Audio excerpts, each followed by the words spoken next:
record on this computer. All right, cool. So I will start off by having you introduce yourself. What is your relationship to Widener and whatnot?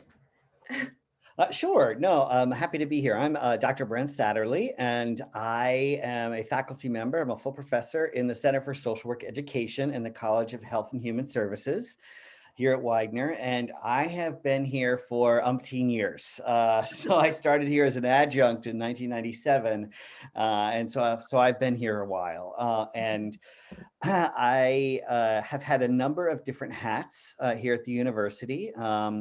I've served as the Bachelor's of Social Work program director for over a dozen years, but I also serve as an adjunct faculty member in the Center for Human Sexuality Studies. And in combination with both of those roles, both as a kind of associated with the human sexuality, as well as obviously in social work as my full-time gig, I ended up, building more of a relationship with the College of Arts and Sciences for my BSW students for the purposes of collaborating with various departments, one of which included at the time Gender Women's Studies, which is now Gender, Women, and Sexuality Studies. Yeah. And so we've been able to do a lot of great work in that. So that's just a little bit of kind of who I am at the university, other than fabulous, of course. Right. Of course. And so the first question we want to get into is, I guess, what is your main interest in GWS, which I know you touched on, and how did you first know that this was something that you wanted to do for your future? I guess you can start with social worker or however you want to go with that. Oh, sure. Well, I will say that in undergrad, I was a psych major and decided to pursue social work because my value system relating to things like social justice, diversity, advocacy, equity and inclusion, things of that nature, and helping people really fit with the field of social work. And while I was in social work school, I was surprised at the seeming lack of literacy regarding human sexuality in general, anything and everything from gender to sexual orientation to intimacy to body image and all wide variety of things. And then decided to pursue my doctorate in human sexuality education, which is what brought me to Widener ultimately, where I teach social workers about human sexuality. In that context, and I previously said I was the VSW director for many years, and building connections with gender, women, and sexuality studies, dual degree ladders with them at the undergraduate level, also served as feeders to both the graduate programs in human sexuality and social work, which are fantastic. Right. But one of the things that I think I was most passionate about was making sure that human service professionals, be they folks who go into direct practice, be it as teachers, as counselors, as social workers, as community advocates, social policy developers, et cetera, that they have a degree of liberal arts foundation with literacy as it relates to human sexuality, as it relates to gender, and as it relates to women, because of the nature of the work that I do in the context of, be committed to disenfranchised populations and looking at the reality of the way that oppression and privilege manifest themselves. It's definitely part of the area that I want to study in, and gender, women, and sexuality studies was a wonderful fit for social work in that regard. And so in that sense, I've been part of that, both at the undergraduate and the graduate level here at Widener and previously in my career. So I've seen that manifest itself a lot. Mm-hmm. I said last semester I had your class, so I was in human sexuality and intro to gender and women's studies. So I was like, and everything was, intersecting with each other. It was a very interesting experience. I'm like, everyone should take these classes at the same time. It's very, it was so similar in some aspects. That was like such an awesome experience for me. I'm always encouraging people to, because, I'm a comms major. So I didn't need either class, but I'm so glad that I did them both at the same time. It was amazing. Yeah, well, it's actually one of the things I really like about social work as a field, and that it works so well with departments like the Gender, Women, and Sexuality Studies, is because liberal arts is like this wonderful foundation for then professional studies later on in graduate work. And I think one of the things that departments like Gender, Women, Sexuality Studies can do is that they can really provide this wide range of areas of study, even for students who, even if they just take things like electives, like yourself, and be like, oh, I had no idea that Right. sex was more than just what people do in bed, and then it's about skin hunger and all kinds of aspects as it relates to that experience. I'm doing some research this semester, actually, like some independent research about sexuality and novels and whatnot. So that came very inspired from your class and from gender and women's studies. So I'm very thankful that I took those classes. Wonderful, that's great. Try and let you know when I'm presenting them, when I'm presenting about Please, sex please to do. all the professors. um, so the next one, this one can be as personal as you want to make it, but we wanted to ask, tell us a story about when gender and sexuality became clear to you, or a story about when you saw it intersecting in your life, or anything along those realms. Oh my. Well, when has it not? I mean, it's so interesting because I mean, I guess a number of the stories that come to my mind are profoundly personal, because the personal is political and the political is personal in my experience. But one of the things I think I recall is, I know you might be surprised, but don't tell anybody, but I'm a gay man. Clutch the pearls, right? But the reality of it is, I say that, and in 2021, a lot of people may think that such disclosure of coming out and sharing parts of yourself is kind of a matter of fact. And in essence, it's not. It's actually revolutionary, even though people who might be viewing this might have already thought, and come on, those of you who are watching this, raise your hands if you thought, oh, that guy's so gay. Because my presentation of self, the way I use my hands, how nice my hair is. I mean, my tone of voice, that's called gender expression. And I am an out and proud sissy boy, and I've gone to therapy to be okay with being an out and proud sissy boy, because I was teased about it, like most sissy boys were when they were younger, horribly.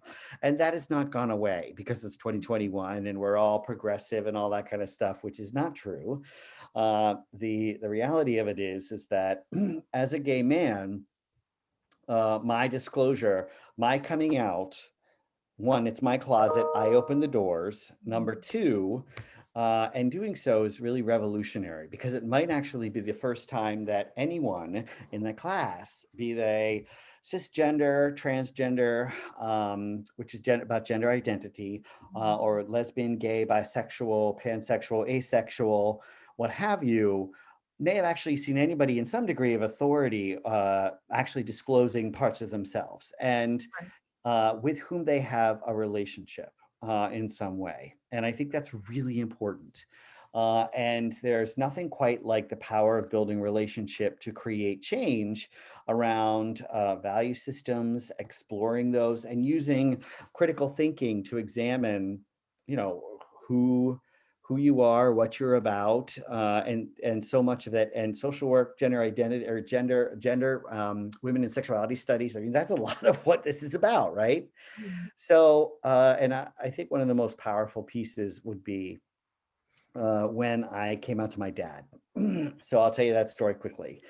I was in college, and I remember, and I won't go into tons and tons of that experience, but and I knew I was going to be, I knew I was gay, and I was slowly coming out, and I knew I was different when I was 5. So it wasn't like I woke up one day in college and I was like, oh, you know what, I'm gay. No, I knew that ever since I was little.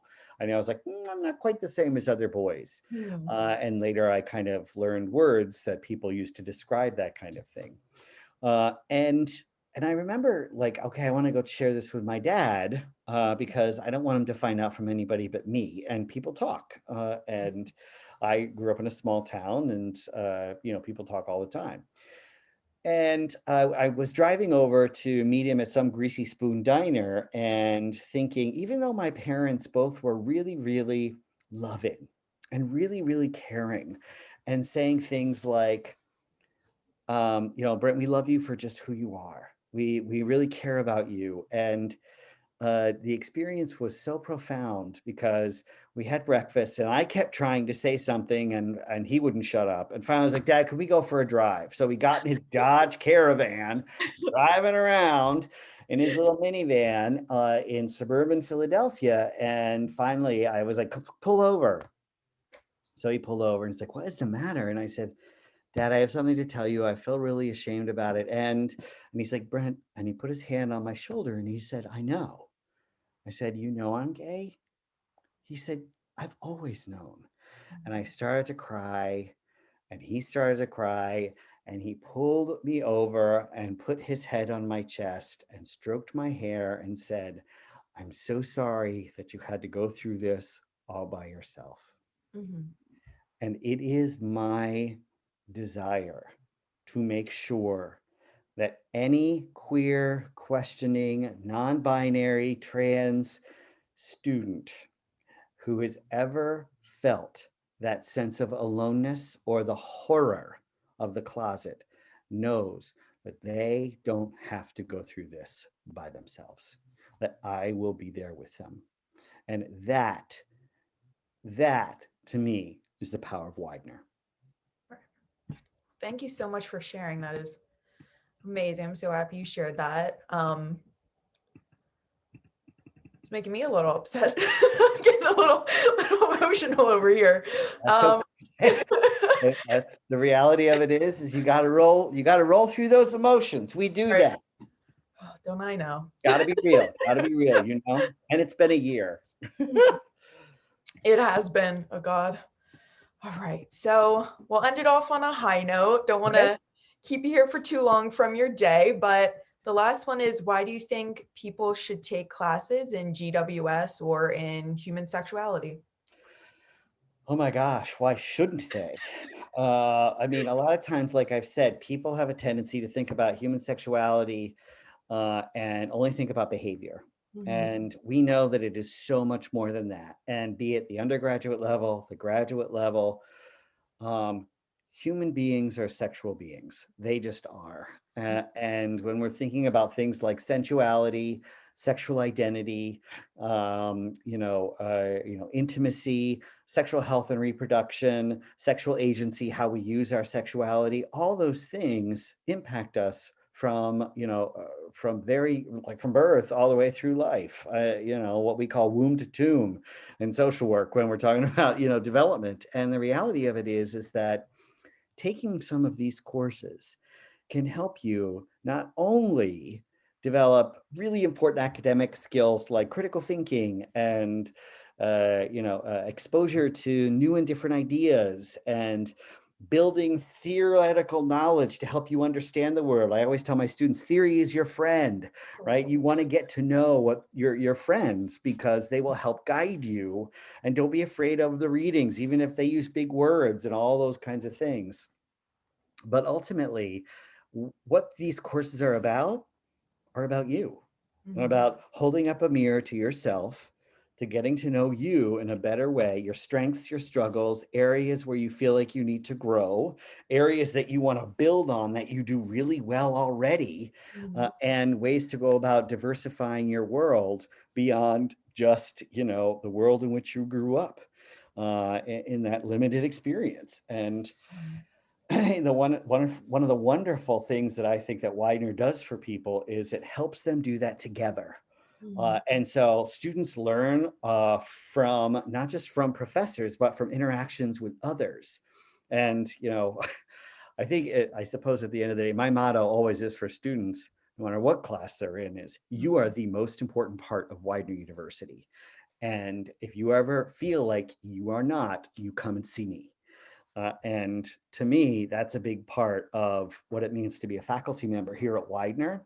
Whether you're in gender, women, human sexuality studies, you're in social work, or the graduate program in human sexuality, being a faculty member means that we're here for you. And that's a big part of what it's about. And I don't, if faculty can connect with students and they can connect with each other, then those students are going to leave here feeling really grounded, part of something bigger than when they started, off to change the world. That's what it's about. That's why they should take those classes. Amazing. I totally agree. I feel like the nature of the class just lends itself to, I don't know, I just feel like you like connect more with your faculty and who's teaching because it's so personal. Like the Mhm. topics, like everything that I've ever talked about in your class and in GWS, like everyone can relate to it, you know? So I feel like it's so important for people to take it. I'm always trying to encourage people that I talk to take it. Oh, And yeah.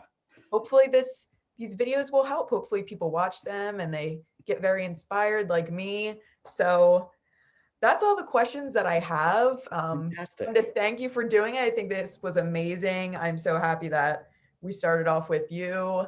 Um, Great. and yeah, I think that's all for me. Okay.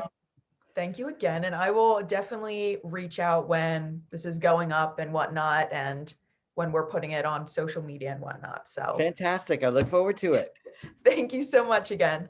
All right. Take care, everyone. I have a good one.